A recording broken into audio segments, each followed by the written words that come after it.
अस्सलामु अलैकुम। आप देख रहे हैं अब्दुल्ला इस्लामिक और कुरानिक चैनल।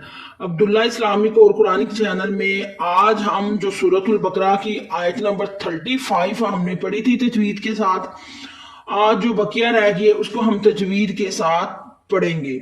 आप हमारी वीडियो को पूरा वॉच किया करें ताकि आपको तजवीद के हर कायदे और हर मखारज की अच्छे तरीके से समझ आ सके।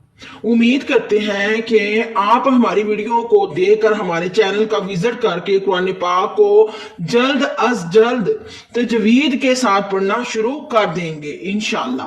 तो आइए सबक का आगाज करते हैं। आऊज़ु बिल्लाहि मिनश शैतानिर रजीम, बिस्मिल्लाहिर रहमानिर रहीम। फिल अर्दि मुस्तक़र्रुम व मताउन इला हीन। अब एक एक लफ्ज की तजवीद कर लेते हैं। वाव के ऊपर जबर है, वाव को बगैर खेचे पढ़ेंगे। वाव का लफ्ज वैसे ही पढ़े जैसे हम हरफ हजी के अंदर पढ़ते हैं। लाम के ऊपर जबर है, लाम को बगैर खेचे पढ़ेंगे। आपने ला नहीं पढ़ना, ला पढ़ना है। लाम जबर ला होता है, ला नहीं होता। लाम को बगैर खेचे पढ़ेंगे भी हरफ हजी की तरह ही पढ़ा जाएगा। काफ के ऊपर पेश है, कू बगैर खेचे पढ़ेंगे। ये काफ बरीक है, डंडे हरफ हजी की तरह ही पढ़ेंगे। काफ के ऊपर पेश है, कू बगैर खेचे पढ़ेंगे। आगे चलते हैं तो मीम साकिन है, मीम साकिन है। मीम साकिन के बाद आया फा, तो ये हो रहा है इजहार शफवी। मीम साकिन के बाद अगर बा आता, मीम साकिन के बाद अगर मीम मुशद्दिद आता तो फिर हमने गुन्ना करना था। अब मीम साकिन के बाद फा आया है, मीम साकिन के बाद बा और मीम मुशद्दद के अलावा कोई भी लफ्ज आएगा तो वहां इजहार शफवी होगा। इजहार शफवी पर हम गुन्ना नहीं करते। ये काफ बरीक है, इसको बरीक ही पढ़ना है, मोटा नहीं पढ़ना। डंडे वाला काफ है। पूरे लफ्ज को इस तरह अदा करेंगे। वालाकुम, फा के नीचे जेर है, फी बगैर खेचे पढ़ेंगे। फा का लफ्ज भी हम वैसे ही अदा करेंगे जैसे हरूफ तहज्जी के अंदर फा को पढ़ा जाता है। हैं तो हमजातुल वसल है, इस फा को हम लाम के साथ बुलाएंगे। इधर हमजा अलिफ को हज़फ कर देंगे। ये अलिफ है क्योंकि इसके ऊपर हरकत नहीं है।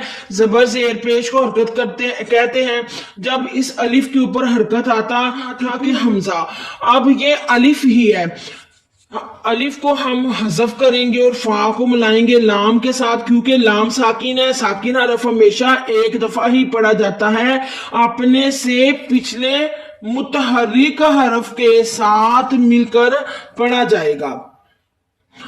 आगे चलते हैं तो हमजा के ऊपर जबर है, आ बगैर खेचे पढ़ेंगे और रा साकिन है। साकिन हरफ हमेशा एक दफा पढ़ा जाता है, अपने से पिछले मुतहर्रिक हरफ के साथ मिलाकर रा को मोटा यानी पुर पढ़ेंगे। फिल और जब आप रा को अदा करेंगे तनवीन आई है। नून तनवीन किसको कहते हैं? दो जबर दो से दो पेश को हम नून तनवीन कहते हैं। नून तनवीन के बाद आया वाव हरूफ यरमा लोन में से मुस्तक़र्रुम। वाव के ऊपर जबर है, वाव बगैर खेचे पढ़ेंगे। वाव का लफ्ज भी हम वैसे ही पढ़ेंगे जैसे हरूफ हजी के अंदर हम पढ़ते हैं। मीम के ऊपर जबर है, माँ बगैर खेचे पढ़ेंगे।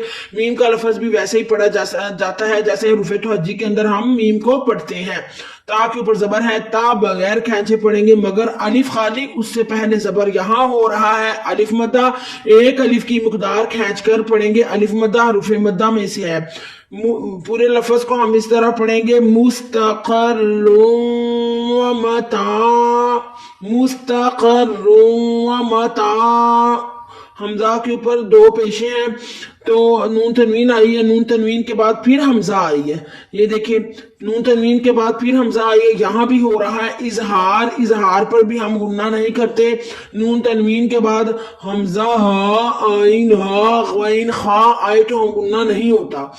वमताउन इला, लाम के ऊपर खड़ी जबर है, एक अलिफ की मुकदार खींच के पढ़ेंगे। हा के नीचे जेर है, ही बगैर खेचे पढ़ेंगे मगर या साकिन उससे पहले जेर, तो यहाँ हो रहा है याए मद्दा। याए मद्दा को एक अलिफ की मुकदार खींच कर पढ़ेंगे। ही, नून के नीचे दो जेरे हैं, नी बगैर खेचे पढ़ेंगे। مگر ہم آیت کی صورت میں یہاں کریں گے وقف کی صورت میں، تو یہ لفظ بنے گا الہین الہین۔ امید کرتے ہیں کہ آج کے سبق کی بڑی اچھے طریقے سے آپ کو سمجھ آئی ہوگی انشاءاللہ۔ اللہ مجھے حق کہنے کی اور آپ کو حق سننے کی توفیق عطا فرمائے۔ ویڈیو کو صدقہ جاریہ سمجھ کر زیادہ سے زیادہ شیئر کر دیا کریں تاکہ تمام لوگ قرآن پاک کو اچھے طریقے درست طریقے سے پڑھنا سیکھ جائیں انشاءاللہ۔ ربک رب العزت عما یصفون وسلام علی المرسلین والحمد للہ رب العالمین۔ بہت شکریہ، خدا حافظ۔